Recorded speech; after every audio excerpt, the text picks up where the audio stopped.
Ladies and gentlemen, party boys and party girls, thanks for tuning into this edition of Briq Haus Ltd. and Always in Tau Security Podcast. We have again the esteemed, veritable gentleman and scholar, Brian Taylor, Dr. Brian Taylor of Not even. Always in Tau, and he's the author of, tell us your book title again, please, Brian. Oh gosh. Well, there have been 20 of them. The one most applicable to what we're discussing tonight would be The Zealot's Guide to Computer Security. It was an interesting book for a couple of reasons. One, it was not written for IT professionals. It was written for people that IT professionals were scamming. And that was an interesting experience to sit down with some people who were running businesses who had been dealing with penetration testers who actually were just trying to pass off second-rate tools and things like that on them as though it was a service. And whole fiasco later, it was like, okay, what we needed was a manual to introduce these people to what works and, how to tell if somebody actually knows what they're doing. Hold right there, man. Let me ask you, that's really interesting. Before we bust into where we left off with our last security podcast, which was TCP, IP, and OSI model security. Where are you burning some herb there, bro? Whiskey flavored tobacco. Oh, very, very good. Yeah. Yeah. Christmas has been kind to me this year. So. I used to enjoy some cherry Cavendish. Mm. Tell me about that. You said the target audience was people whom the IT professionals were scamming. Can you fill me in on the details of how that was working out? I can, to a certain extent. Some of the local businesses in Claremont County, Ohio, have been being passed information security certificates and things like that of completion that basically were 100% legitimate, but they were being passed by people whose tests on their systems were things that really had very little to do with securing their network. And hotels, for example, in the area went through it a lot. There were a few real retail places and things, and I wasn't one of the assessors. I was one of the people who heard these horror stories from people with the Chamber of Commerce, Better Business Bureau, and decided that it might be a useful thing to throw together something for business owners to recognize, what some of the terminology actually is, so they don't just get tech jargoned into signing their credentials away or their money away for something that really wasn't worth it. So it was kind of an introduction to IT for people who had no background.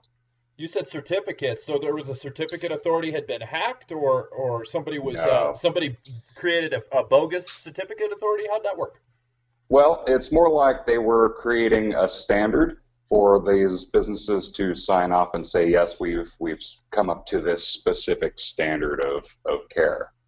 We've taken these levels against security breaches, and the problem was they were, these people were coming in and running antivirus programs and things like that, and showing them a handful of things on an SS scan and saying, okay, that's it, you're good, you're done, you don't need anything else.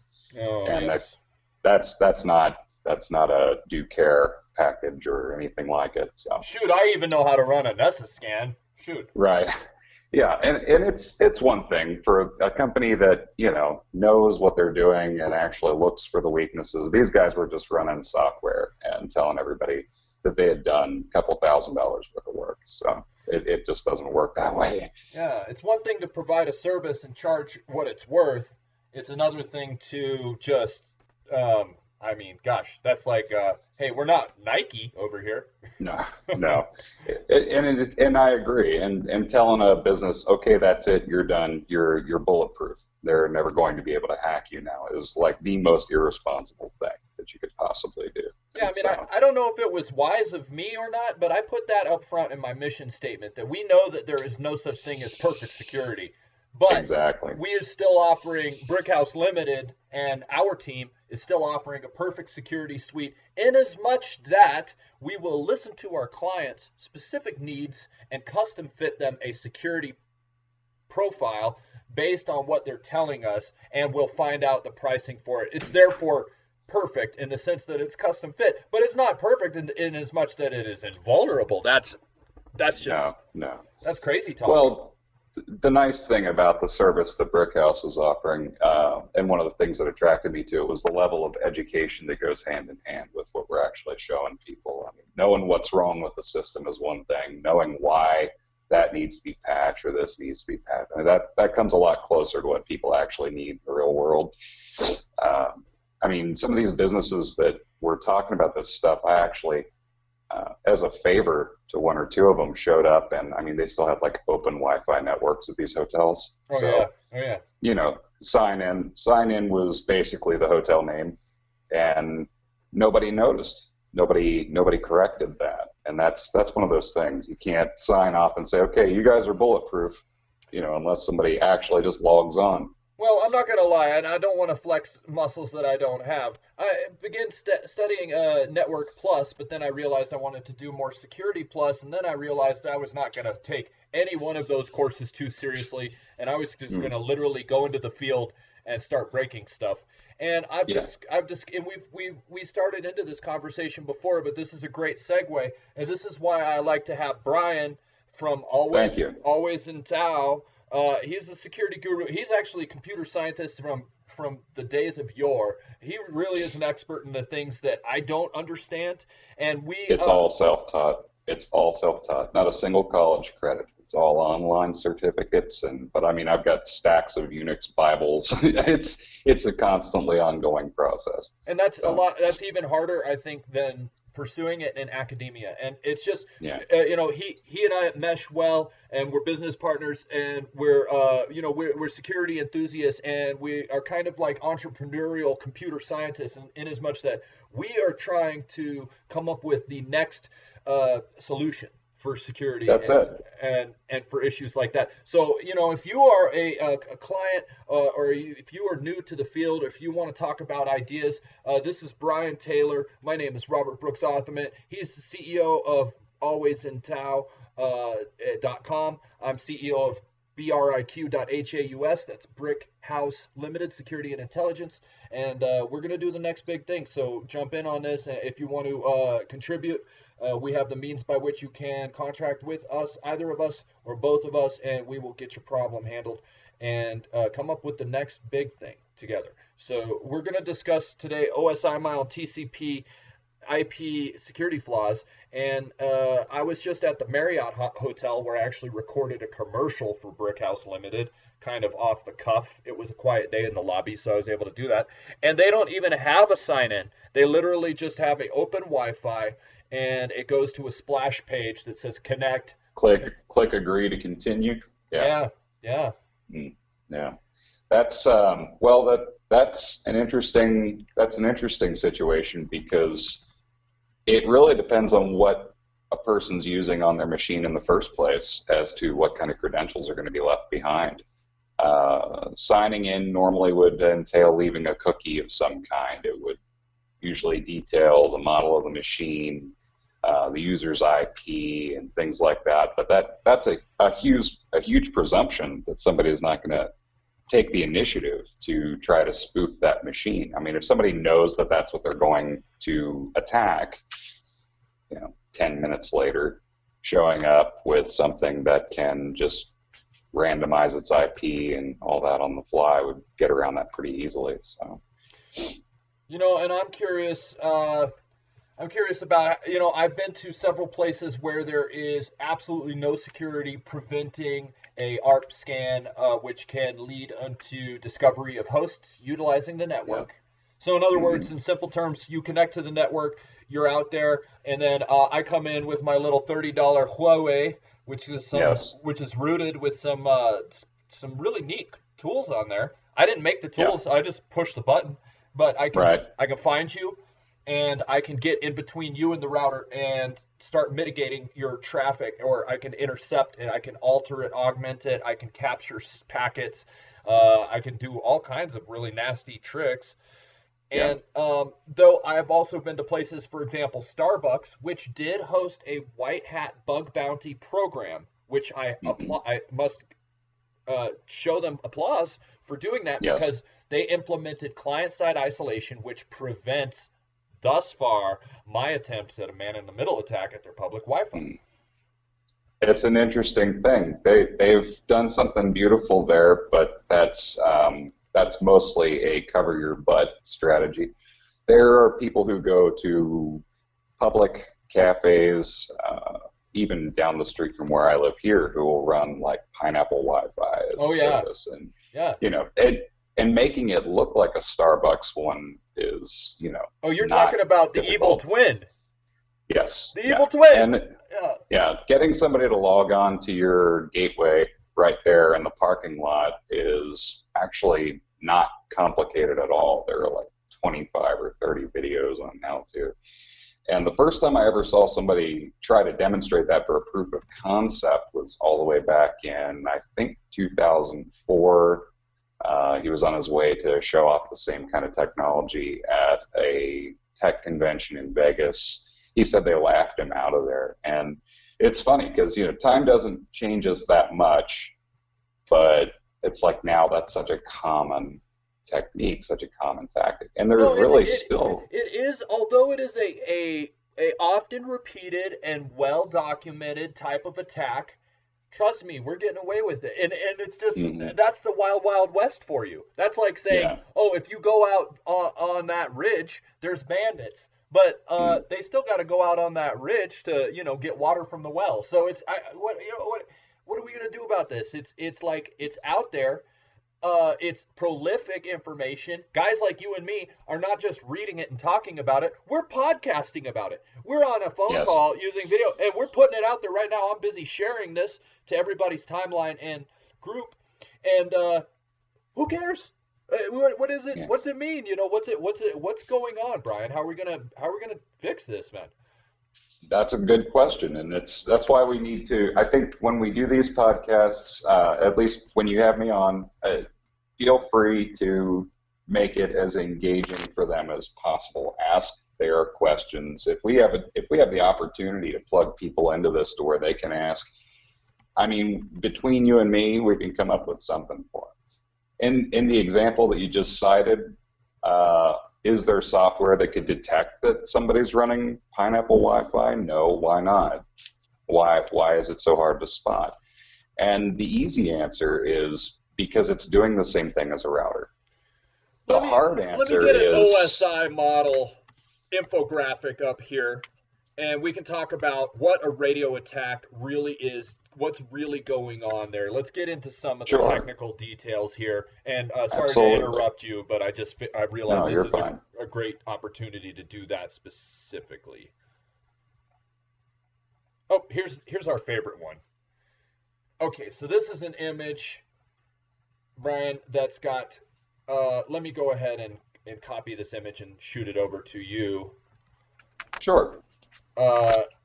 So you can see what we're doing here, and we can reference this. This image is an image. It's got like a Technicolor schema of the OSI model. I don't even know what OSI stands for.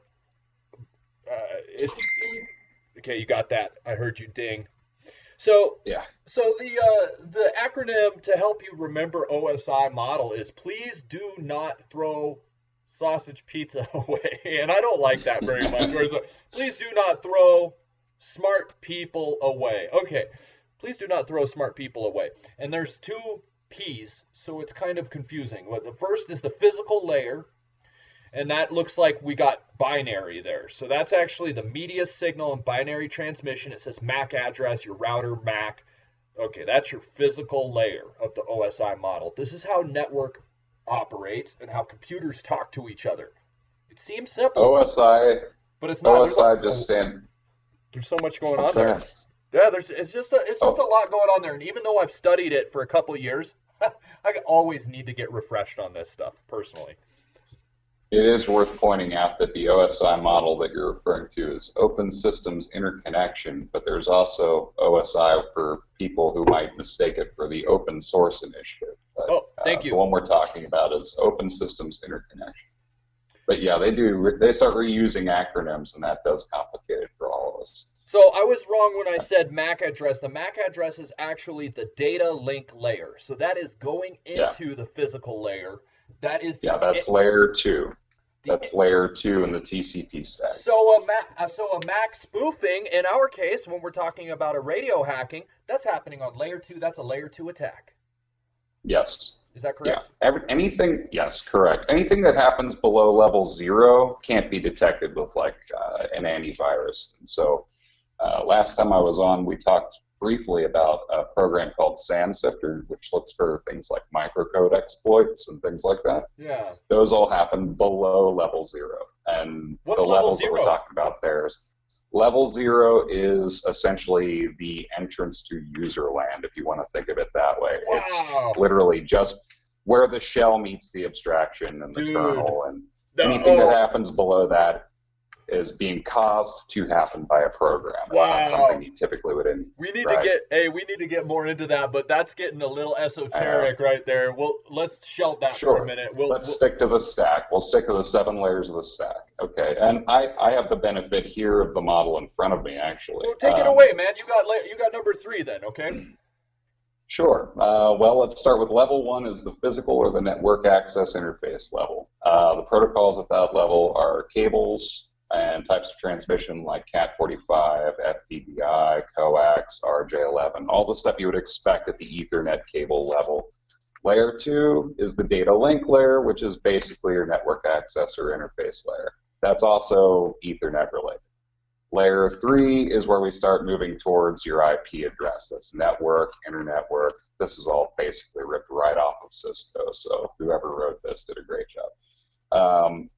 Transport layer is 4, which is your TCP, UDP stack. It's where you find all your multiplexing and PAR service.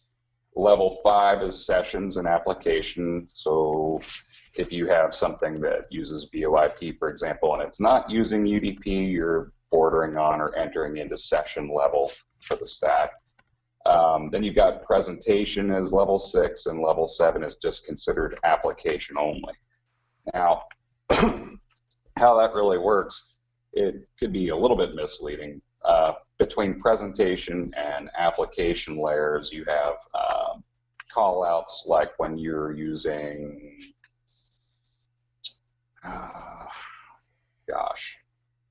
okay, there are, say, download managers, things like that use presentation and application layers. Third-party extensions and stuff.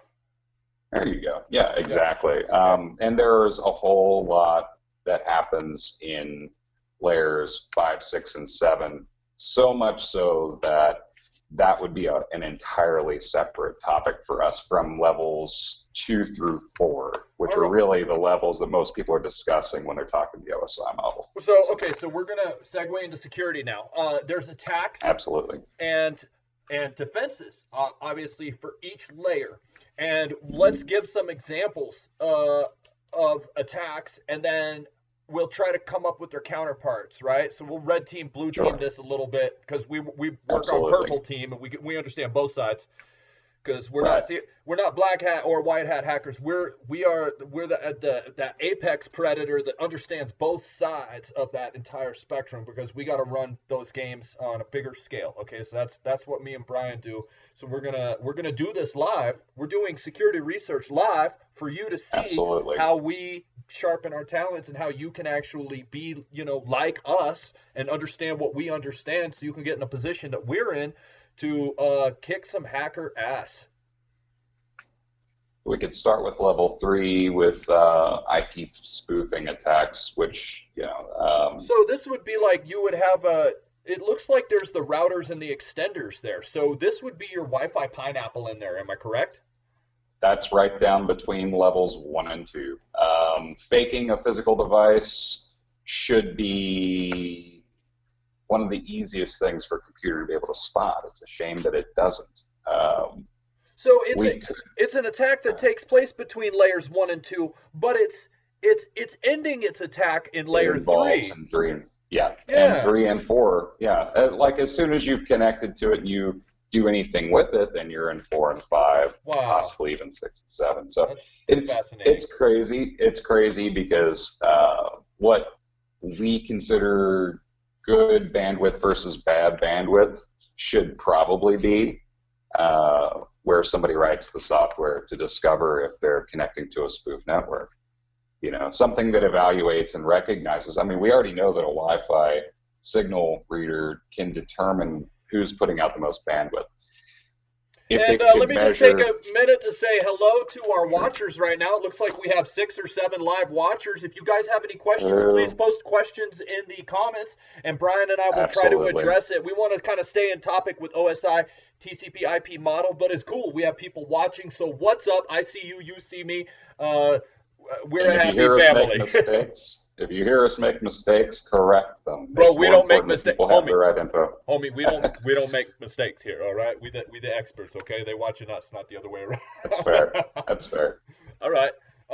Okay. So, what's a defense against that? How can we mitigate that?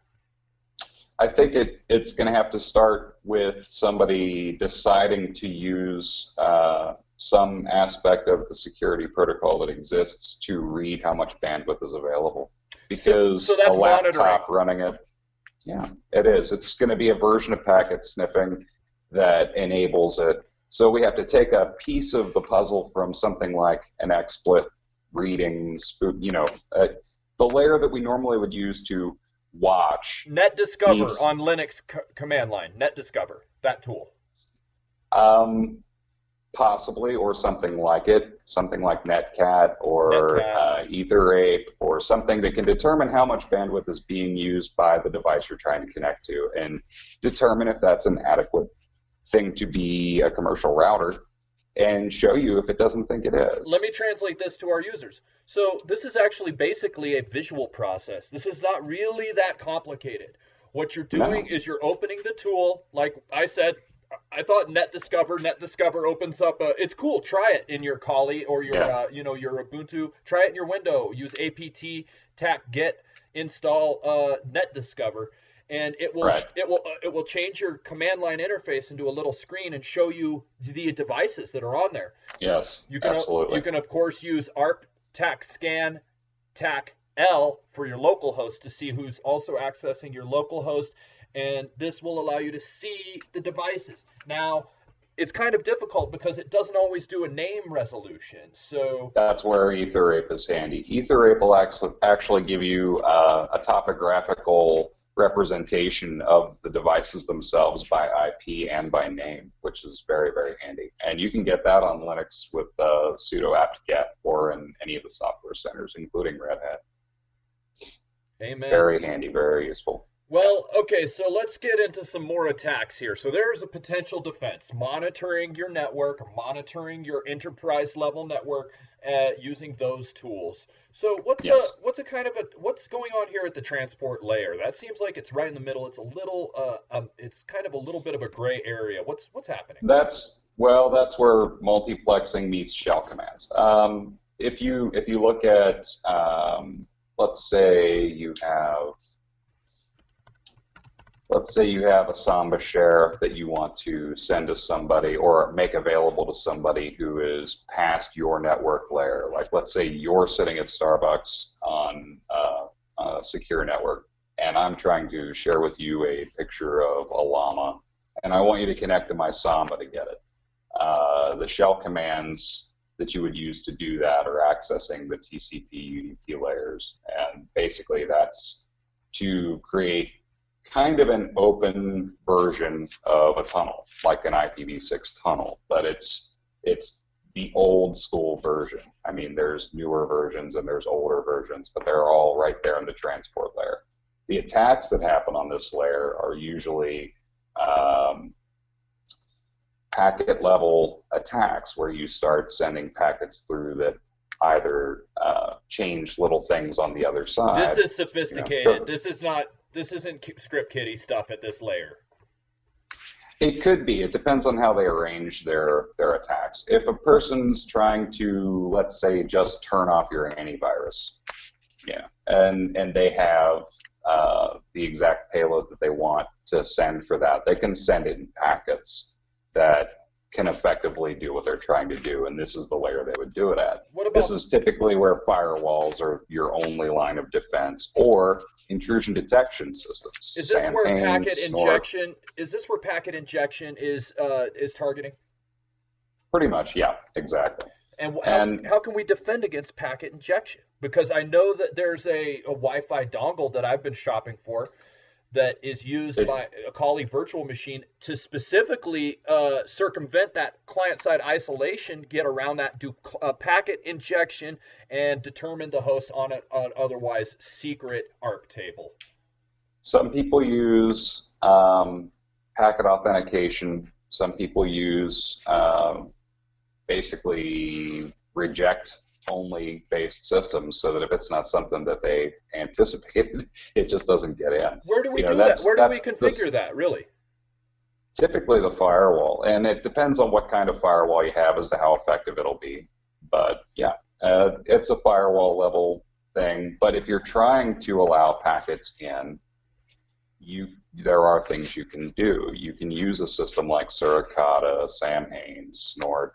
Samhain's useful if you're doing it on a big architecture because you can monitor it remotely. You can actually sit there with Samhain up and running and use their complementary product Beltane to watch as packets are being sent onto a system and evaluate from there. Not to segue too far.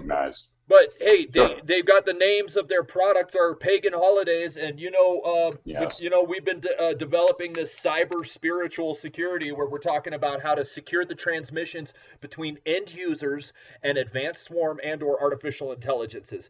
It sounds cliche and catchy, but it's actually a deep topic. And if you'd like to know more about cyber spiritual security, get with Brian, get with me. I'm Robert Brooks Authement. This is Brian Taylor, Briq Haus Ltd, and Always in Dow. We're your security experts on Facebook, and we're just going to rock it out. So to recap, down here we have the man-in-the-middle attacks, which can start between the physical and the data link layer, and end their attack between the network and the transport layer.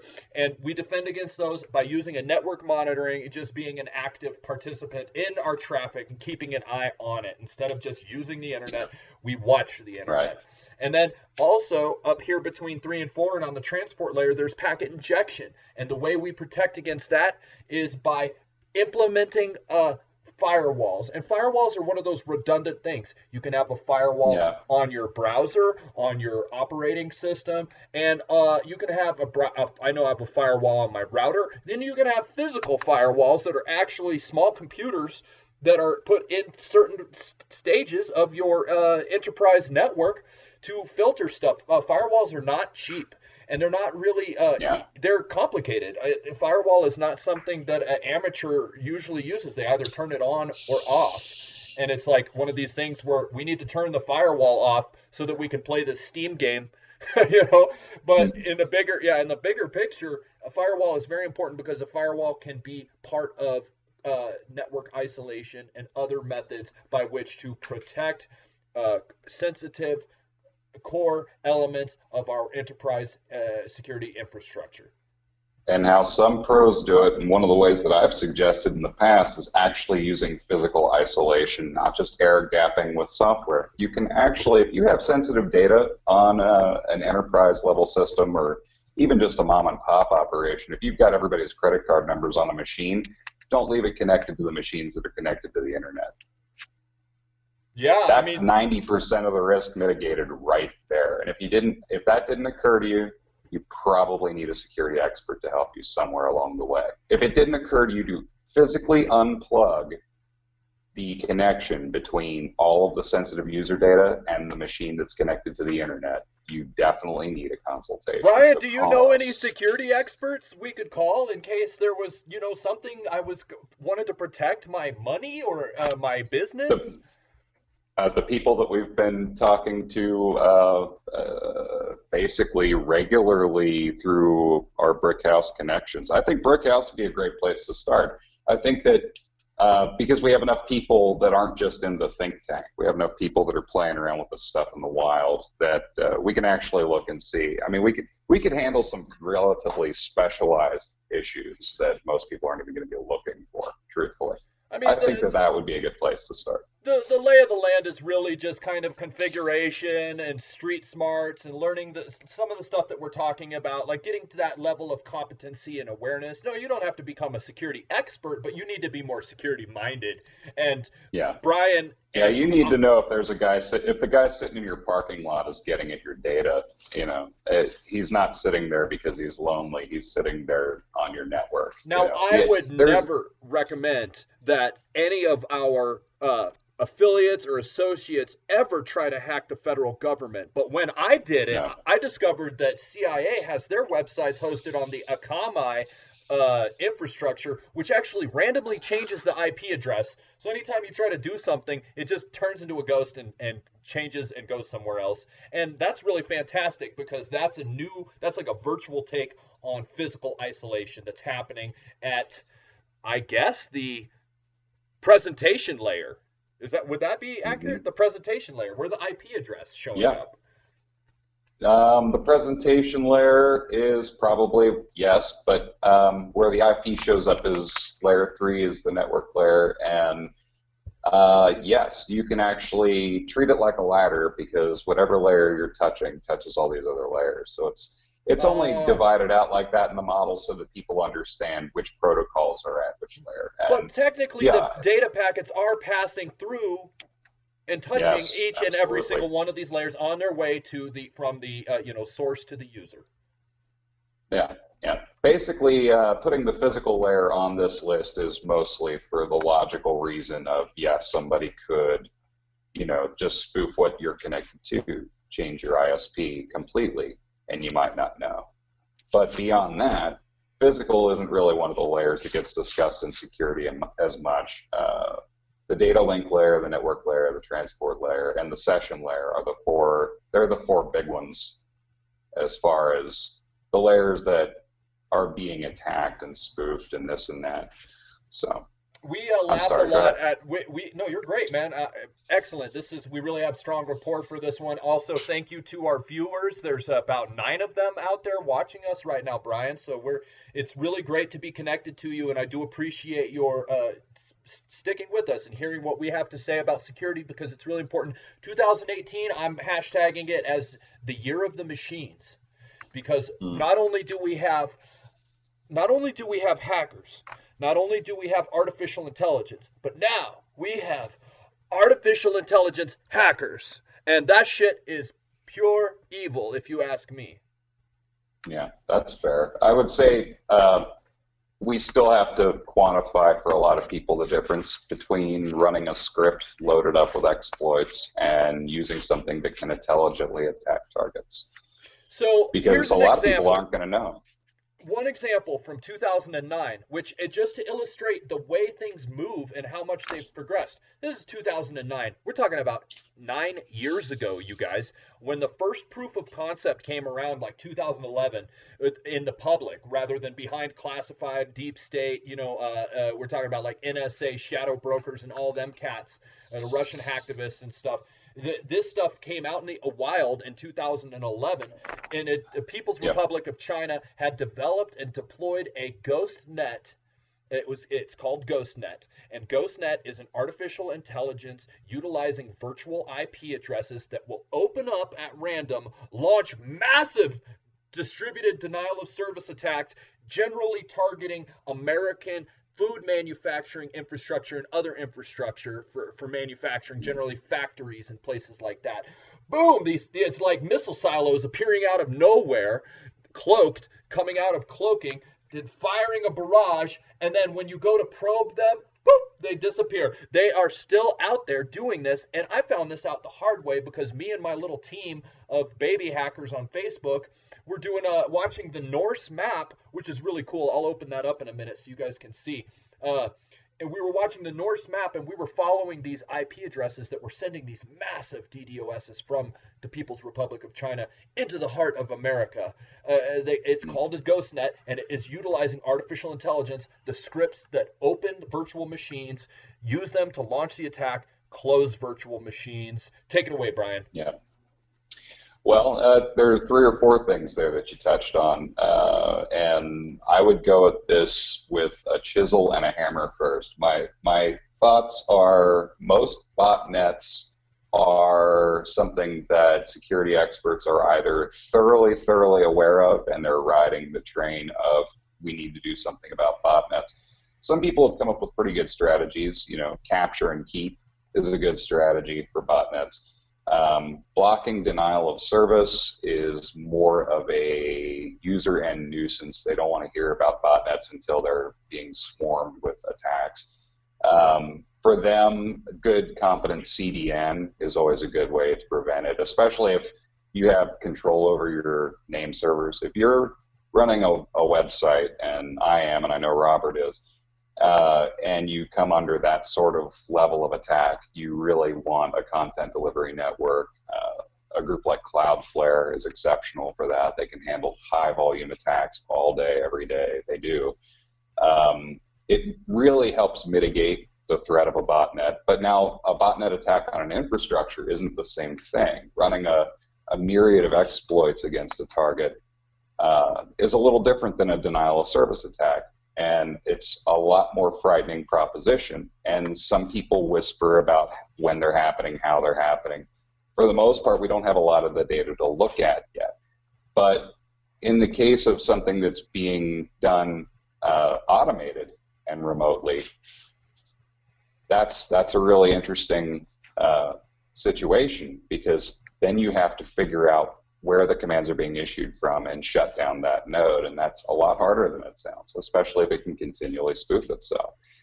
The closest thing a lot of our readers or listeners are probably aware of, when you first put up a WordPress site on like a GoDaddy server and people start dropping comment spam. I mean, that's the closest a lot of people are going to be able to relate to, and it seems so hard to get rid of. So hard to get rid of. Because they can keep changing.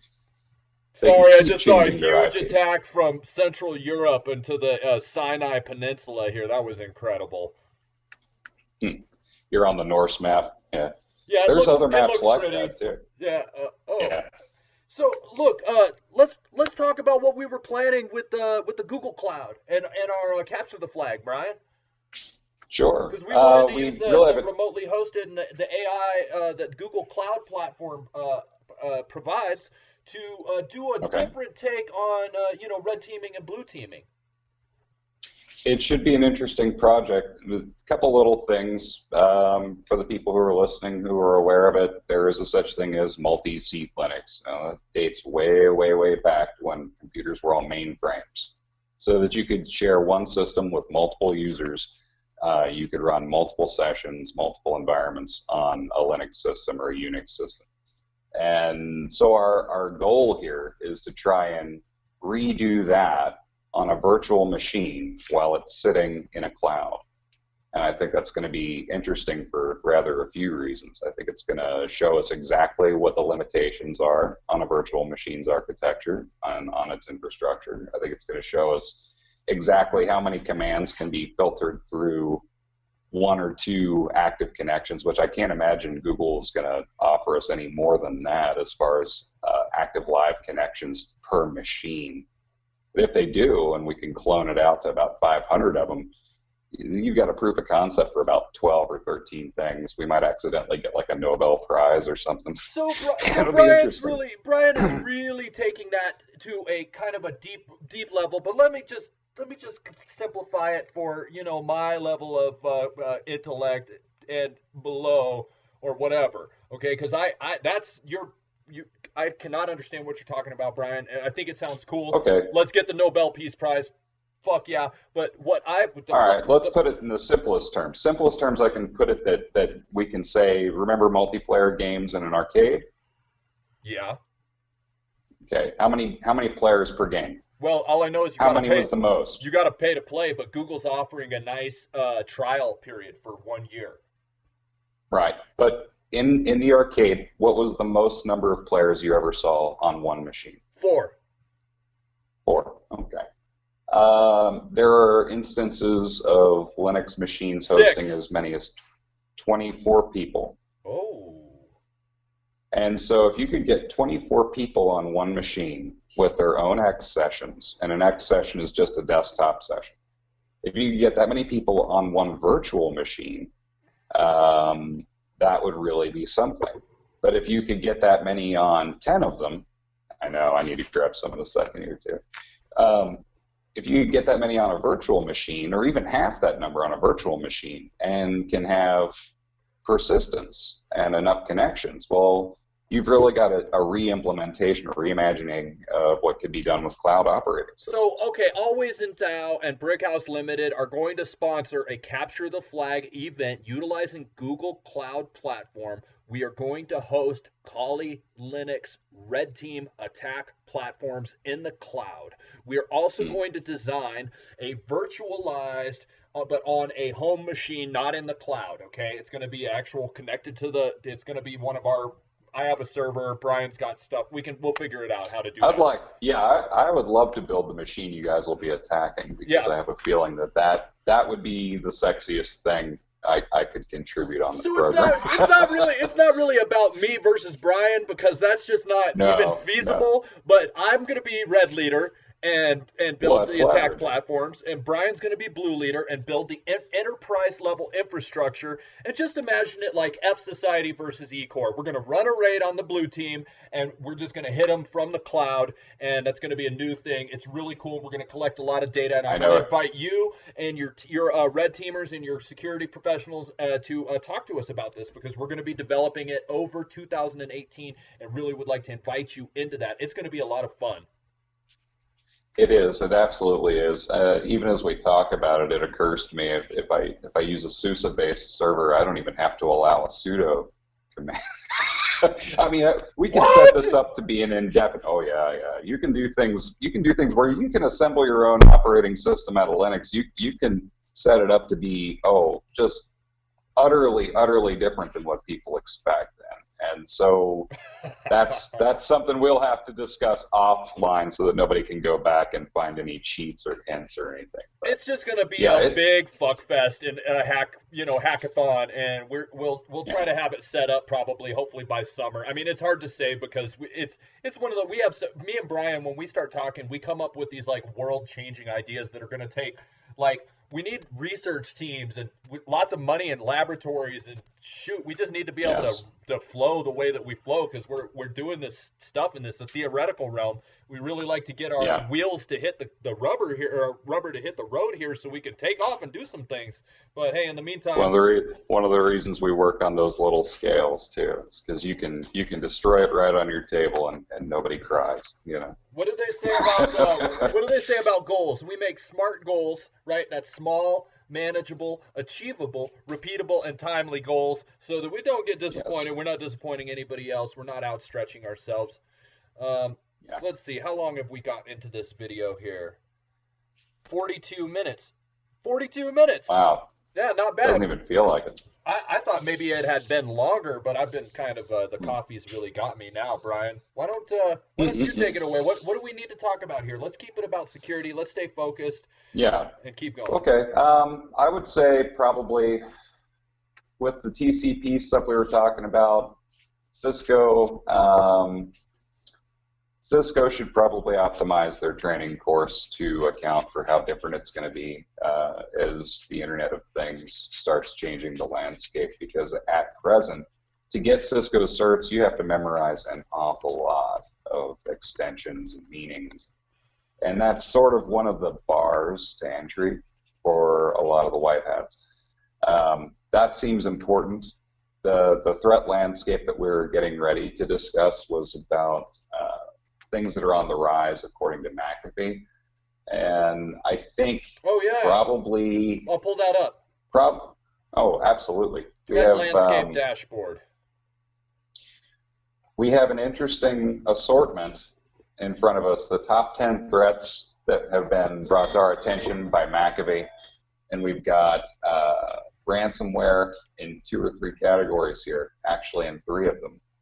And it's an interesting thing, because the first time I heard anybody asking what to do about ransomware was back in 2009. Wow. And that kind of ransomware was almost a farcical level pop-up screen that somebody could pay to get rid of or whatever. Probably turn off JavaScript would do the same thing. Probably. And a few years later, there were reports of a police department, and it was in a major city, paying the ransom because they couldn't get rid of their ransomware. Well, we know that that's And why Bitcoin value went up this year, because the WannaCry virus required payment in Bitcoin. So a lot of people did not go onto their public websites or blogs and Twitters and said, we paid the bad guys, we paid the NSA shadow broker, Russian hacktivists, or whoever it was. Yes. Okay, I'm just throwing stuff out there. We Sure. don't know who it was. It could very well have been an advanced persistent artificial intelligence threat that threatens our very sovereignty and identity and cyber spiritual security. And it all depends on the operating system you're using and what steps you've taken. Most of these are blockable by turning off very specific things in Windows. And if I had it handy, I could show you exactly which ones. But there are running Windows services that allow certain types of connections, and at least 2 of these 3 ransomwares could be disabled just that easily. Well, prevented, not disabled. There's a huge difference. Yeah, once you have these, you really do have to kind of go in and root them out of the registry, and it's a complicated process, especially when you're hitting keys and the wrong letters are coming I tell out you, and when stuff they get like their that. when they get their brain bug in place, it's not an easy process to clean the system at that point. It is really deep in No, there, and it's got hooks and tentacles, and it crawls wherever it wants to go and has its way with your machine. And I know from experience, because I have to frequently run malware bytes and other things. yeah, Why are we talking about this? Because people, we know the future. The future. Look, you don't have to be a prophet to understand the direction it's going. It's creeping no. into us. It's going to be internal. It's going to be wetware, and the security threats are going to be internal to our own minds and brains and motor functions and our corporate tastes and flavors. We're going to be living an augmented virtual reality world controlled by corporations. Every time we agree to terms and what is it called? Terms. Terms and conditions. Terms and conditions. Thank Special you. conditions. Oh yeah, terms and conditions. Every time we sign up for terms and conditions, we're going to be, literally signing away a part of our soul because we want access to the fast lane that net neutrality just banned us from. And it's a mess. It's a mess. You know. We're looking at one here that says Operation App28 DDE campaign uses malicious Word document that leverages the Microsoft Office dynamic data exchange technique to bypass network. And what they should have just said was, hey, this is the one about PowerShell. This one should be in big. This one should be in big, big, bold letters. I don't know why it isn't. I remember. That is massively, massively on the uptake, and people are just, I guess, discovering it and then turning it loose on people is what it sounds like. So it was like a really effective but simple exploit, if I'm not mistaken, in the modern Windows. Yeah. It allows remote access to the computer via PowerShell. Is there any other basic information about that I forgot? I can list off exactly how it works. Basically, if you take, let's use network printers as an example. Last time we talked about this, we didn't get it into the recording, but we talked about how you could give a specific print job and it would screw up the printer or make it do something it's not supposed to do just by putting extra arbitrary code. Well, this is like a lot like that. That's like Stuxnet, too. If we get going down that rabbit hole, we're going to need a whole another 40 minutes because I can tell you a lot about We'll do that next time, then. Absolutely. The beautiful thing and the hideous thing that happens here with the Office software in particular is similar to what you can do to a printer. If you put in specific types of code, you can cause it to execute PowerShell commands. Wow. That's a lot like saying if you put in a cheat code in Street Fighter, nobody can hit you, but it's a little more complicated than that. But PowerShell, for people who aren't really aware, is just a DOS prompt, but with administrative privileges built right in, as well as some handy shortcuts. It has some bash commands, if I'm not mistaken. Sometimes, if you've got the developer mode console that actually gives you access to bash, yes. If you don't, then no, but it doesn't matter because the bash commands aren't necessary to tell PowerShell to do things like regurgitate information, Okay, guys, Bash is which is born again shell, and it's the yeah, the operative. Linux prompt. Yeah, it's the terminal that they use for the Linux. It's basically your Linux machine is running Bash. Bash is very flexible and powerful. I like it. It gets a little Yeah. complicated doing the scripting, but anyways, moving on. Yeah, both of the operating systems that most people use either use Bash with a GUI over top of it or DOS with a GUI over top of it. And people are going to be like, well, Windows doesn't still use DOS with a GUI over top. It pretty much is. Absolutely. When you fire up a command or when you double click on an icon, that icon is running a command in a DOS prompt, or if you're doing it on Linux, it's running in a Bash shell to execute the program. Now that may still open another GUI, but that's all just decoration. Underneath it, it's all words, and those words sometimes can be forced.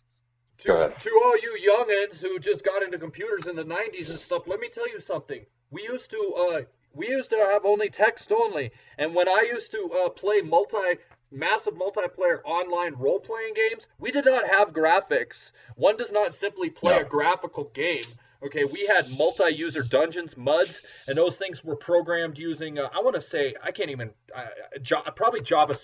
I'm not sure. What language do you think they would use to program a MUD? MUD? Yeah. Probably something like Visual Basic, or maybe Visual C.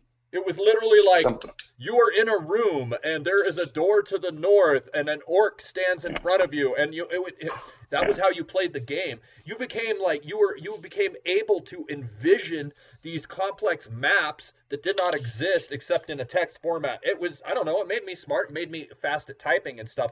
But the whole world of computing in the old days, in the days of yore, was not Windows, and it was not Ubuntu or GNOME or GNOME even. No, my first computer used DOS 3.3. There was no GUI. When you they had no hard drive.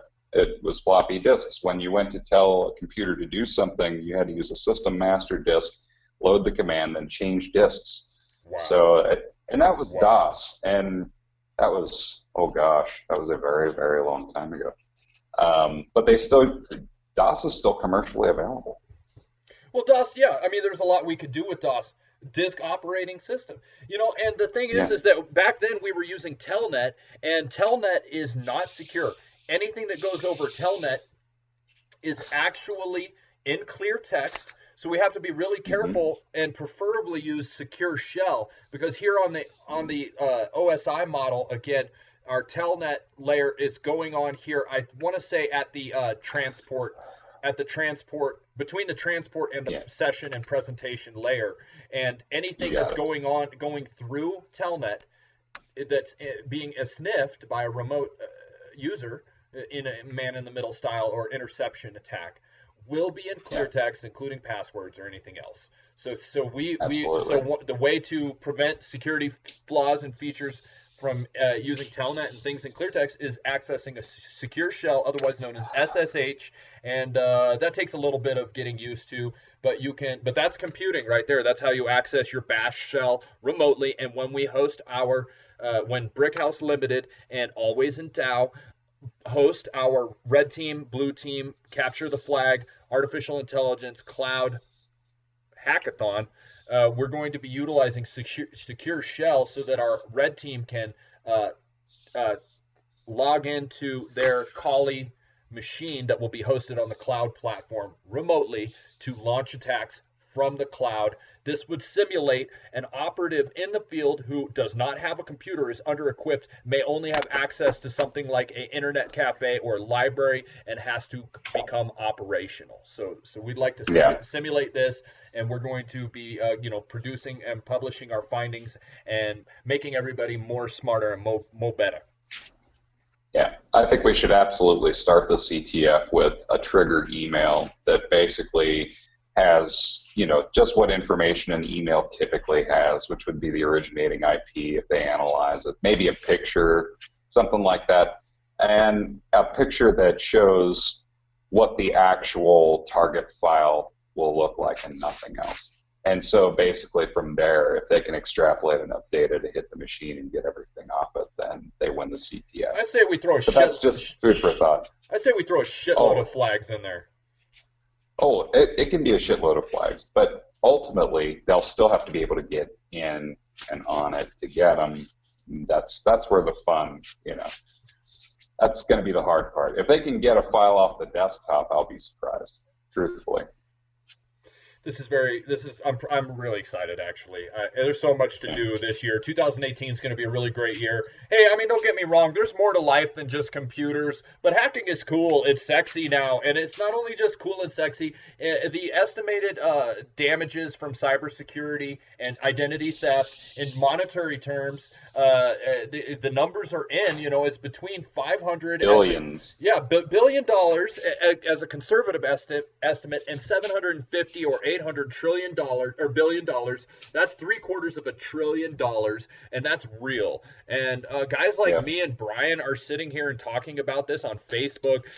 You need to hire us, you need to hire us and put us in position to be running these games against your enemies and for your allies, because we're the real deal.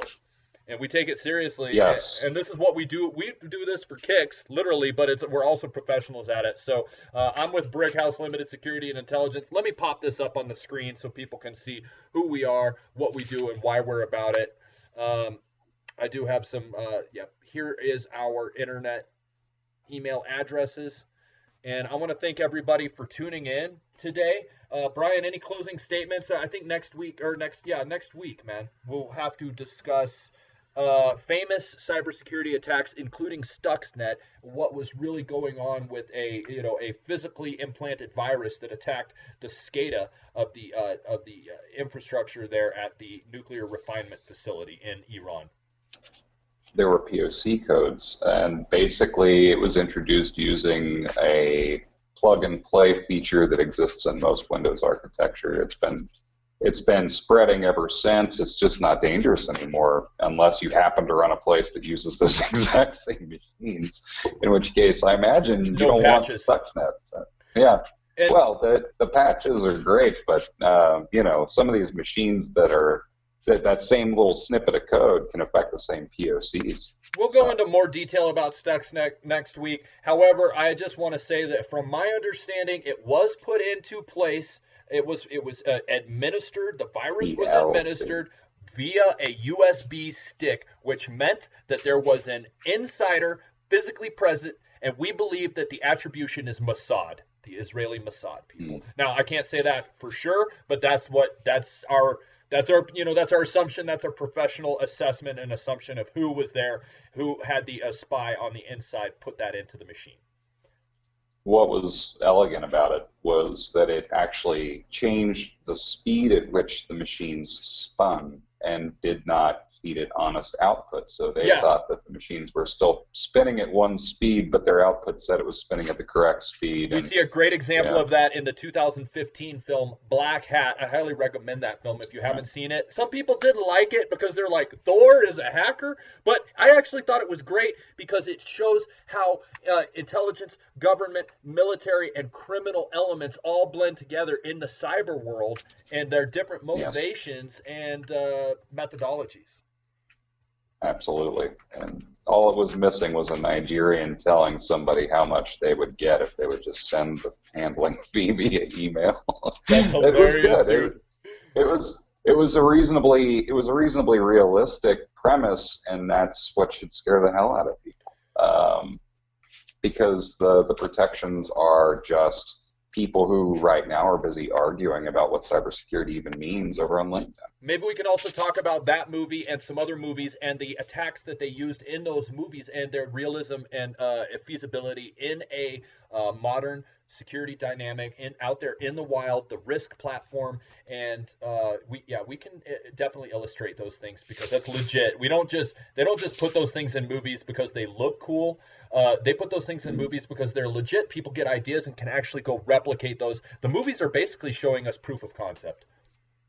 Yeah, in many cases, absolutely. Well, as far as proof and concept go, it's been great talking to you today, Brian. With Thanks, always, Robert. yeah, absolutely, always in Tao. I'm Robert Brooks Authement with CEO, owner, operator, Briq Haus Ltd. Security Intelligence. We are your go-to guys for questions regarding information technology and security theory.